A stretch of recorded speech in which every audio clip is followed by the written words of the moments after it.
This is a G-Made R1. I just finished the build. Now I'm getting ready to go test it out. It was a pretty simple build. It went together pretty quickly, probably in about 6 hours. I had not too many problems with the build, with the exception of the shocks, which are the worst shocks I've ever dealt with. I will not be maintaining these shocks. If anything ever goes wrong with them, I will take them off and replace them with an axial branch shock. Not that those are the best, but they're a lot better to work with than these. I had an absolutely terrible time trying to get these shocks set up, and I just don't want to deal with them anymore. These are called G-Transition, and they're by G-Made, the same manufacturer as the vehicle.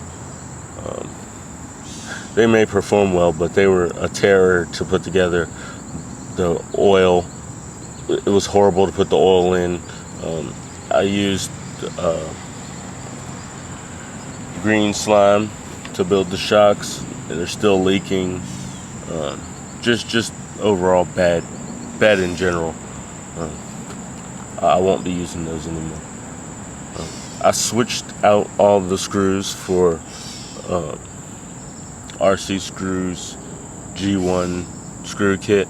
That provided me with all hex heads for the entire vehicle. The only Phillips heads now on the vehicle are the 2 steering knuckles, because because RC Screws doesn't offer that screw in their kit. I recently acquired a SCX-10, and I decided to use the electronics from that SCX-10 for this build. So for that reason, I have a 27-turn motor in there, a 27-turn axial motor, AE2 ESC. That's from a stock honcho. I used the SR200WP from Spectrum for the receiver.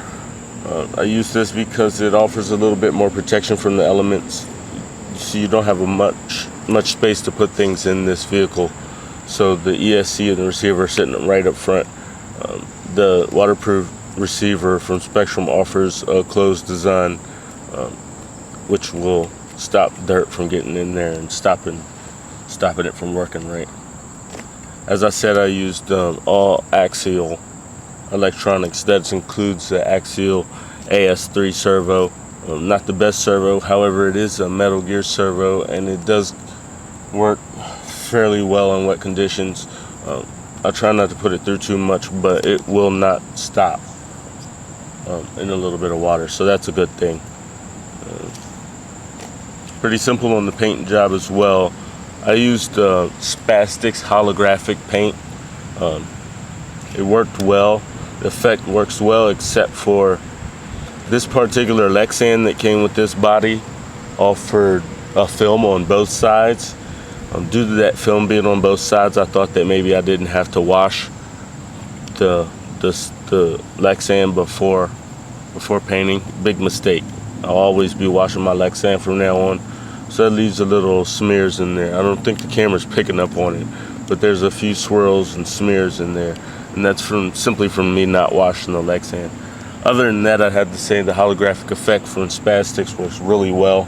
The paint's a little expensive, but you don't use the whole can, and very little goes a long way. So I kind of like it, and I'm looking forward to experimenting with it again. As far as G-Made vehicles, I'm not sure. I can't really give an accurate assessment because I haven't driven it yet. My initial impressions aren't bad, aren't good. I thought it was an okay build. I didn't see any particular problems with it. I'm not so picky as other guys.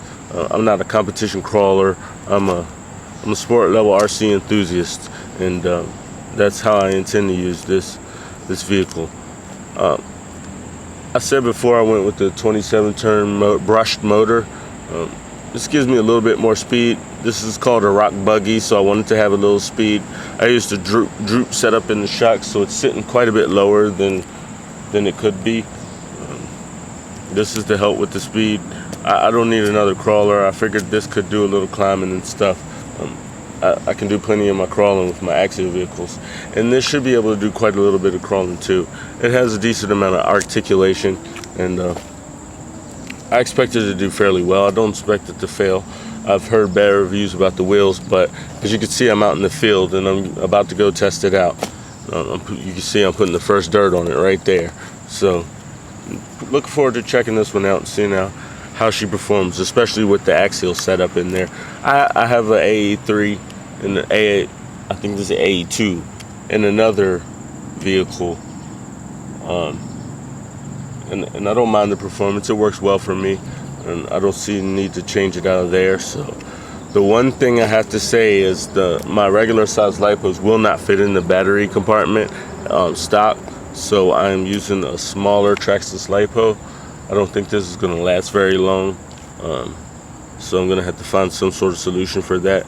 A lot of people are mounting the battery on the axles, and I do not want to do that. Just personally, I don't want to do that. I don't think it's bad, good. I don't know. I just won't be doing that. I'll be looking for a larger lipo or a larger capacity small lipo to fit in there, because I don't expect this one to last long in the vehicle pulling such power. It may not pull so much power. It might depend on my usage, but I'll find out here on this first run. So overall, I had to say the kit is good. I don't know how I would be building it with the Phillips heads. It would drive me crazy, so that's why I went with the hex head set. And now it's just a matter of taking it out and seeing how she runs with the chosen electronics in there.